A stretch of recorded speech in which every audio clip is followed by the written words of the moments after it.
যারা বাংলাদেশের সম্পদ লুট করে কোটি কোটি শত কোটি টাকার মালিক হয়ে গেছে।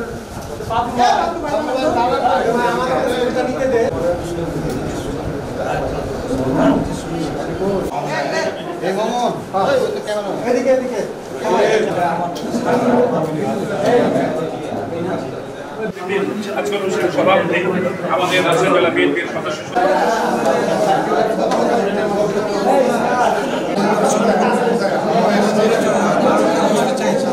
আমাদের নিজস্ব স্ট্যান্ড যেন থাকে প্রত্যেকটা জায়গায়।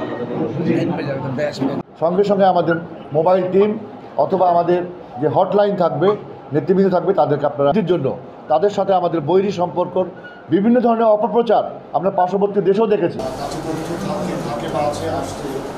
এই দুর্দর্শনকে কেন্দ্র করে বিতাড়িত, পতিত, ঘৃণিত, নিকৃষ্ট হাসিনা নিজম ছিল।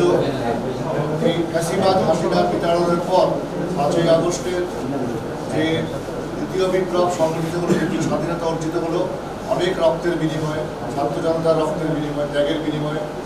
যে আন্দোলন সংগ্রাম দীর্ঘ 17 বছরে বিএনপির লক্ষ লক্ষ নেতাকর্মী তাদের আত্মত্যাগের মাধ্যমে এই রিজিমকে সরানোর জন্য আন্দোলন সংগ্রাম করেছিল। তার পাশাপাশি আমরা গত জুলাইয়ের আন্দোলনের শেষ পর্যায়ে এসে 5ই আগস্ট এর সফলতা আমরা দেখেছি।